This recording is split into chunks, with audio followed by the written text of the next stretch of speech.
छत्तीसगढ़ के कई बड़े बड़े नेता और कारोबारी विदेशी कॉल गर्ल से जुड़े रहे हैं। इसका खुलासा तब हुआ जब रायपुर के वीआईपी रोड में रशियन युवती ने शराब पीकर हंगामा किया।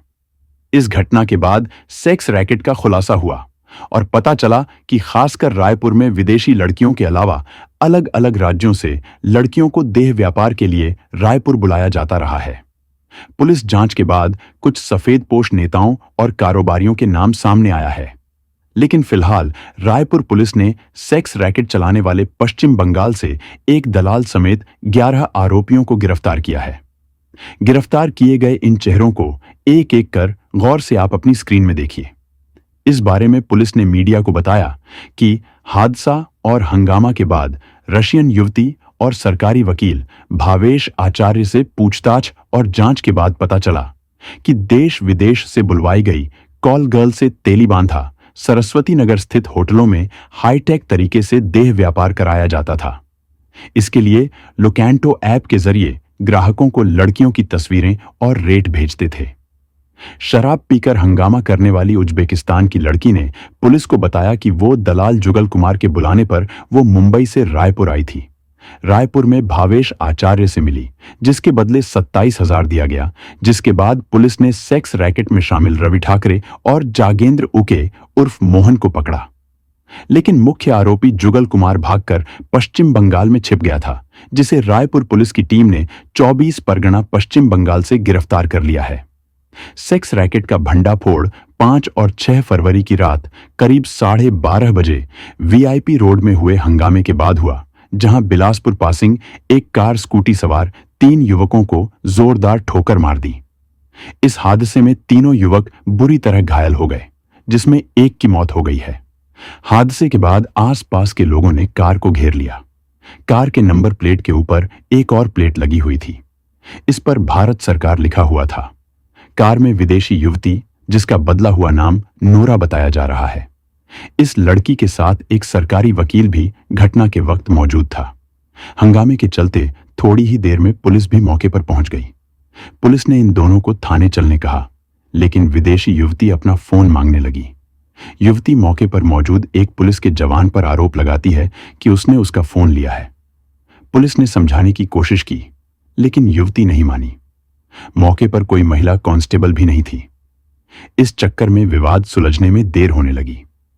युवती के साथी से उसे समझाने को कहा गया, लेकिन युवती नशे में थी और अपना फोन लिए बिना जाने को तैयार नहीं थी। करीब 45 मिनट तक बीच सड़क तमाशा चलता रहा। इसके बाद जबरदस्ती पुलिस की गाड़ी में बैठाकर दोनों को थाने लाया गया। पुलिस को इंटेरोगेशन में पता चला कि नोरा 20 जनवरी को टूरिस्ट वीजा पर उज्बेकिस्तान से मुंबई आई। सूत्रों से मिली जानकारी के मुताबिक नोरा 30 जनवरी को रायपुर पहुंची थी। इसके बाद 31 जनवरी को उसकी वकील के साथ दलाल के माध्यम से पहली मुलाकात हुई। वे दोनों साथ में वीआईपी रोड स्थित एक होटल में रुके थे। पुलिस को कुछ ऐसे सबूत भी मिले हैं जिसमें वकील के बैंक अकाउंट से 2 बार 27 हजार का पेमेंट किया गया है। 5 से 6 फरवरी की रात एक्सीडेंट के बाद हुए बवाल के बाद पुलिस जांच पड़ताल के लिए सरस्वती नगर स्थित उस होटल पर पहुंची जहां नोरा ठहरी हुई थी। यहां पता चला कि उसका सामान पुलिस के आने से पहले ही उसकी एक सहेली लेकर जा चुकी है। बिगुल न्यूज को पड़ताल में पता चला कि नोरा को स्पेशल डिमांड पर उज्बेकिस्तान से रायपुर बुलाया गया था। इतना ही नहीं, नोरा के साथ उसकी एक विदेशी सहेली, दोनों के लिंक प्रोस्टिट्यूशन से जुड़े हुए हैं। दोनों रायपुर के अलग अलग होटल्स में ठहरी हुई थीं। बाद में पुलिस ने नोरा की सहेली को भी वीआईपी रोड स्थित एक होटल के कमरा नंबर 506 से हिरासत में लेकर उससे पूछताछ शुरू कर दी, तो कई चौंकाने वाली जानकारी सामने आई। पता चला कि बीते कुछ सालों में कई बड़े बड़े नेता और कारोबारियों के अलावा कई और सफेदपोश लोग रात के अंधेरे में अपनी अय्याशी की जिंदगी को गुलजार किया करते थे। एक एक रात में लाखों रुपए पानी की तरह बहाने का सिलसिला लंबे समय से चल रहा था। विदेशी लड़कियों की सेक्स रैकेट की जांच के दौरान यह बात भी सामने आई है कि इन रशियन युवतियों को 7 से 9 हजार रुपए एक दिन के दिए जाते थे, जबकि दलाल ग्राहकों से 25 से लेकर 40 हजार रुपए तक वसूल करते थे। जबकि युवतियों के आने जाने और होटल में ठहरने का खर्च दलाल करता है। यानी शरीर के इस धंधे से जुड़े दलाल 4 से 5 गुना रकम वसूलकर एक छोटा हिस्सा युवतियों को देते थे।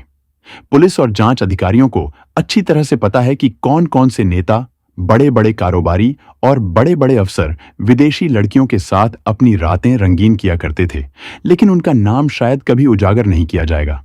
लेकिन बिगुल न्यूज में समाज और देश को धोखा देने वाले ऐसे सफेद पोश चेहरों को बेनकाब करने की अपनी मुहिम जारी रखी है। आपसे अनुरोध है, कृपया बिगुल न्यूज की इस मुहिम का हिस्सा बनने के लिए चैनल को सब्सक्राइब करें। ब्यूरो रिपोर्ट, बिगुल न्यूज।